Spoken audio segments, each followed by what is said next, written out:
Reserve Bank of India master circular 13 class. ये दोस्तों हमारी 13वीं क्लास है। 13वीं बार मतलब मैं इस समय आपको रिजर्व बैंक ऑफ इंडिया का मास्टर सर्कुलर 13वां पढ़ा रहा हूं। ठीक है, तो ये मैं क्लास से पढ़ाता हूं और फिर इस वीडियो को मैं अलग से भी प्रोवाइड करता हूं कि जिसको मास्टर सर्कुलर पढ़ना है वो ऐसे पढ़ सकता है। ठीक है, चलिए। सो गाइस, आज हम पढ़ेंगे reserve Bank of India master circular 13 और आज का जो हमारा टॉपिक है क्या है, लिखा हुआ है authentication mechanism for digital payment transaction direction 25। Authentication mechanism for digital payment transaction direction 25। ये सब नाम से ना थोड़ा रूह कांप जाती है हमारी, है ना। हमारा खून हमारी बॉडी में दौड़ने लगता है तेज, ये क्या हो रहा है, क्या लिखा हुआ है ना। कोई दिक्कत नहीं, बड़ी सिंपल सी इंफॉर्मेशन। आपको मेरी लैंग्वेज पर ध्यान देना होगा और जैसे जैसे मैं बोलूंगा वैसे वैसे पढ़ना, क्लियर आपको हो जाएगा। ठीक है, देखिए अब गाइस पहली बात समझ लो, ये डायरेक्शन क्या है। ये डायरेक्शन है। डायरेक्शन बेटा क्या है, मैं और आप हम सब लोगों ने कभी ना कभी दोस्तों ई कॉमर्स प्लेटफॉर्म पर जाके ट्रांजैक्शन किया होगा ना। फ्लिपकार्ट पर, अमेजन पे, मिंत्रा पे हम लोग ऑनलाइन शॉपिंग करते हैं। तो बेटा जो हम लोग ऑनलाइन शॉपिंग करते हैं, तो आपने कभी ध्यान दिया कि जब आप ऑनलाइन शॉपिंग करते हैं और जब आप पेमेंट के ऑप्शन पे जाते हैं, तो गाइस सबसे पहले क्या होता है कि जब पेमेंट पे आते हो तो आपसे ऑप्शंस आ जाते हैं, क्रेडिट कार्ड, डेबिट कार्ड।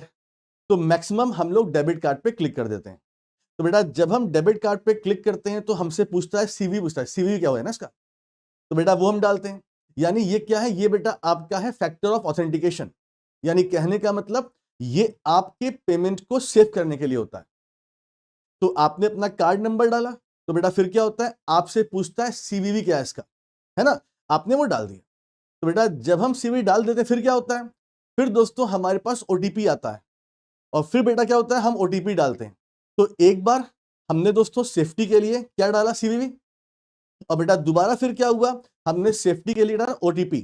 तो बेटा ये दो बार आपका ऑथेंटिकेशन हुआ। इसे हम क्या बोलते हैं, इसे बेटा बोलते हैं टू वे ऑथेंटिकेशन या टू फैक्टर ऑफ ऑथेंटिकेशन बोलते हैं।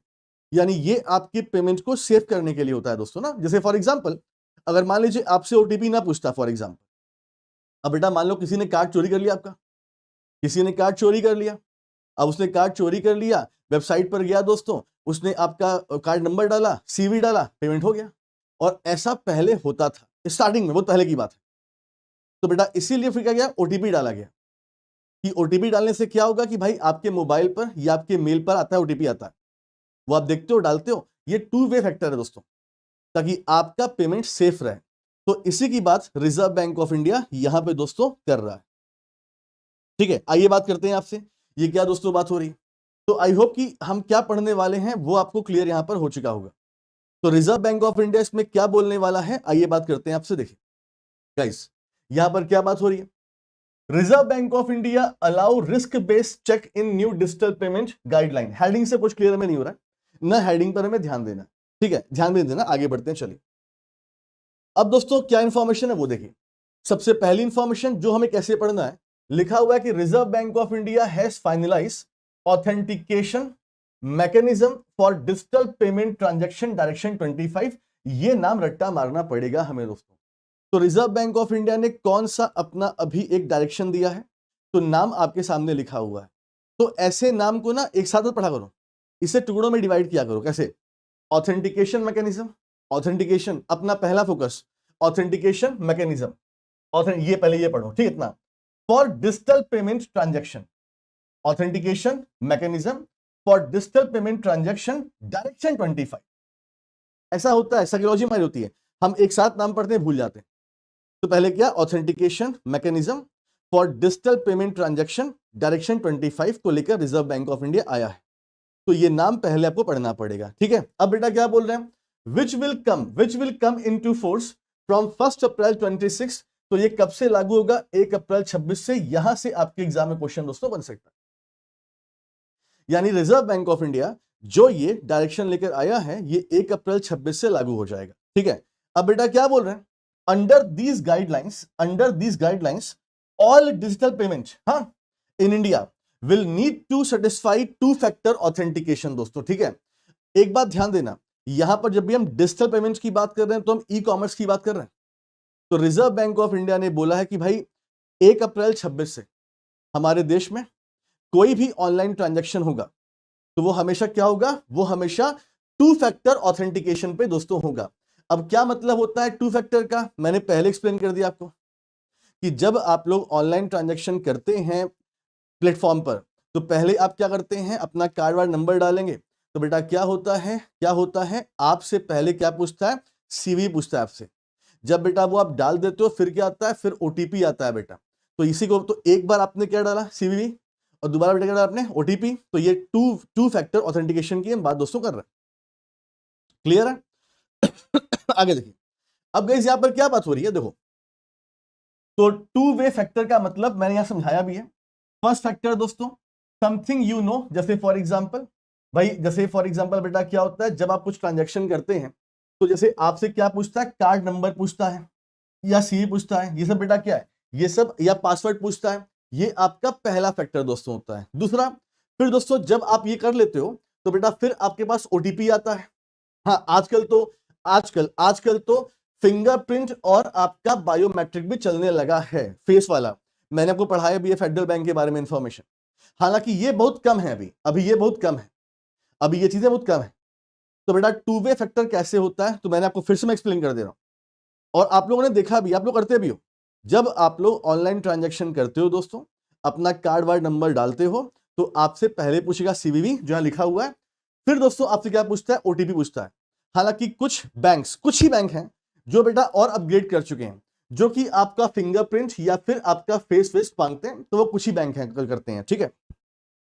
तो बेटा इसे हम बोलते हैं टू फैक्टर ऑथेंटिकेशन बोलते हैं। तो रिजर्व बैंक ऑफ इंडिया ने ये मैंडेटरी कर दिया है 1 अप्रैल से, ठीक है। तो आप बोलेंगे सर ये तो होता ही रहा, तो हो ही रहा है, ये तो हो ही रहा है, तो इसमें नया क्या है, रुक जाइए अभी समझिए।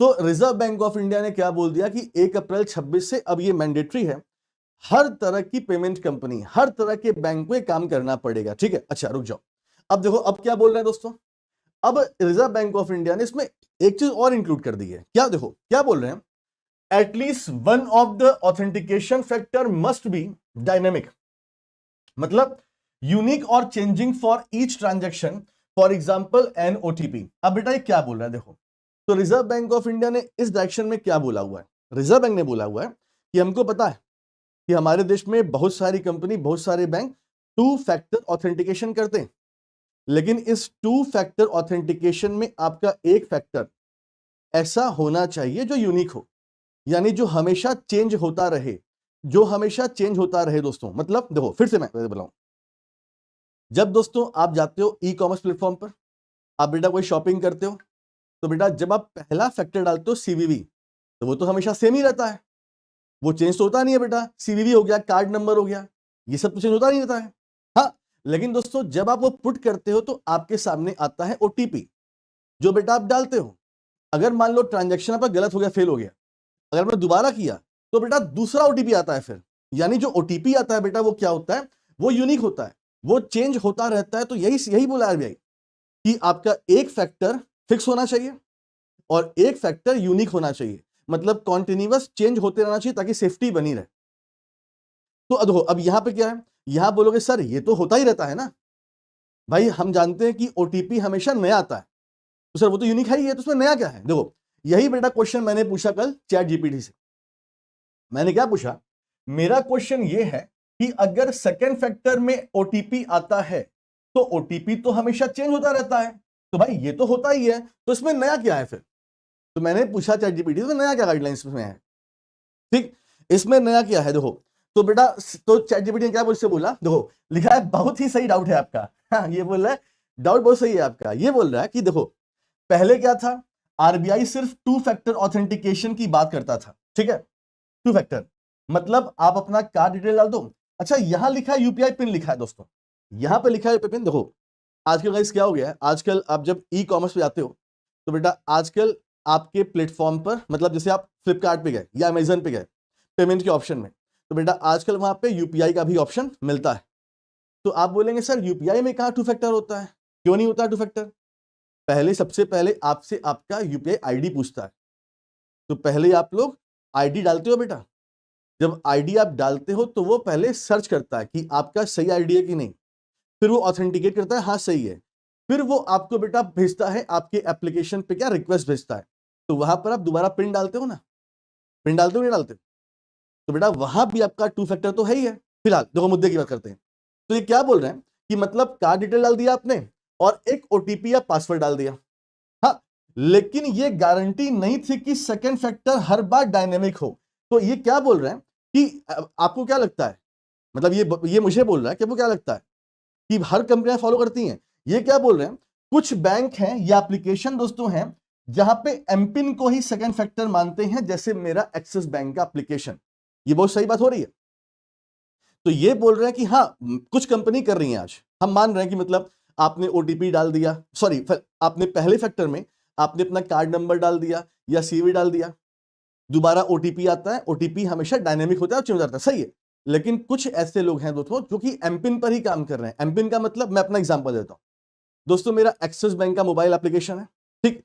जब बेटा मैं इस एप्लीकेशन से कुछ ट्रांजैक्शन करता हूं तो बेटा हमेशा मुझसे एमपिन ही मांगता है और मेरा एमपिन सेम ही रहता है। तो कुछ बैंक्स हैं, कुछ कंपनियां बेटा हैं जो कि ये नियम मान नहीं रही हैं, यानी इनके दोनों फैक्टर फिक्स होते हैं। कुछ ही हैं जो मैंने आपको एग्जांपल अपने अपने ऐप का दिया। तो ये आरबीआई बोल रहा है जो नहीं फॉलो कर रहे हैं उनके लिए नियम आया दोस्तों।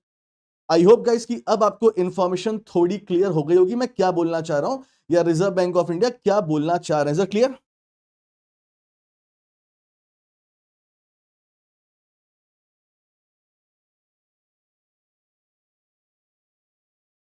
यूपीआई राइट अलग चीज है, वो अगर आप मेरा पेड कोर्स किए हो तो मैं आपको बता, वो अलग चीज है। वो बेसिकली आपका वॉलेट बेस पर होता है, वॉलेट में ओटीपी नहीं लगता, वो अलग चीज है फिलहाल, ठीक है। मैंने पहले ही आपको बोल दिया था कि ये जो प्लेटफॉर्म, ये जो न्यूज आप पढ़ रहे हो, ये हम केवल ई कॉमर्स की बात कर रहे हैं। वरना आप मुझसे यहां पर एक क्वेश्चन पूछ सकते हो, सर एक बात बताइए, मैं शॉप पर जाता हूं या जाती हूं, कोड यूपीआई कोड है, मैंने अपना एप्लीकेशन ऑन किया यूपीआई का, मैंने स्कैन किया, पेमेंट कर दिया, यहां पे कहा 2 फैक्टर है, तो बेटा वो एप्लीकेशन अलग चीज हो गई। वहां पर आप छोटे छोटे ट्रांजैक्शन करते हो, उससे फर्क नहीं पड़ता है। तो मैंने इसलिए पहले बोल दिया था कि यहां पर जो भी इंफॉर्मेशन मैं पढ़ाऊंगा तो आपका फोकस केवल एक प्लेस पे होना चाहिए, ई कॉमर्स प्लेटफॉर्म पर होना चाहिए।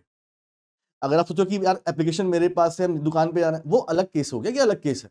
तो दोनों केस को अलग रखो पहले तो, ठीक है।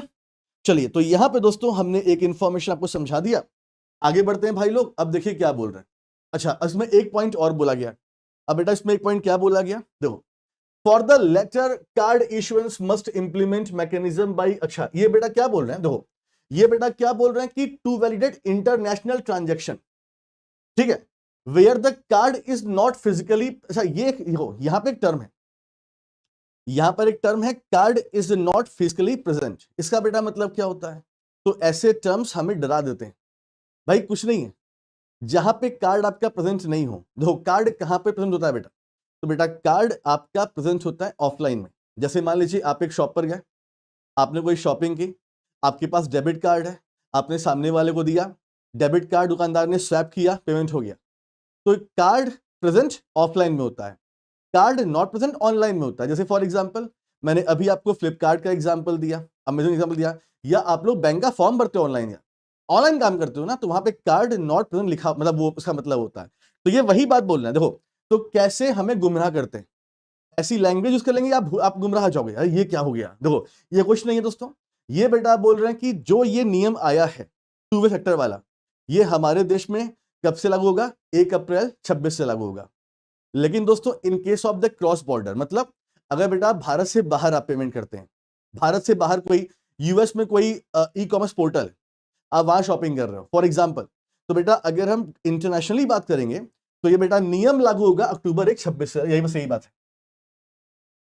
तो ये क्या बोल रहे हैं कि डोमेस्टिकली ये नियम आपका 1 अप्रैल 26 से आ जाएगा, और अगर हम ग्लोबली बात करते हैं मतलब क्रॉस बॉर्डर, तो ये नियम आपका अक्टूबर 1 26 से लागू होगा। बस यही बोलना चाह रहे हैं, लैंग्वेज वो इस तरह यूज कर रहे हैं कि हम डर जाएं, हम समझ ही ना पाए कि क्या बात यहां पे हो रही है, ठीक है। तो यहां पर हमारी इंफॉर्मेशन दोस्तों कंप्लीट हो जाएगी। आई होप गाइस कि आपको इंफॉर्मेशन क्लियर हो। मोहम्मद परवेज, 2 फैक्टर है तो सर क्यूआर स्कैन किया था यूपीआई वाला, स्कैन आपने किया तो पहला फैक्टर वो थोड़ी ना है, पहली बात है, हाँ वो पहला फैक्टर थोड़ी ना है बेवकूफ। अब जैसे मान लो क्यूआर कोड तुम्हें स्कैन नहीं करना है फॉर एग्जांपल, है ना, मतलब क्यूआर कोड आप अगर आप उसे मान रहे हो तो ठीक है, आपके हिसाब से ठीक है, लेकिन वो है नहीं बेसिकली, है ना है नहीं। ठीक है, चलो आगे बढ़ते हैं। सो गाइस ये पॉइंट हमारा हो गया, तो एक ये अच्छी इंफॉर्मेशन थी, याद रखिएगा। तो यहां पे हमारा reserve Bank of India circular वो कंप्लीट होता है।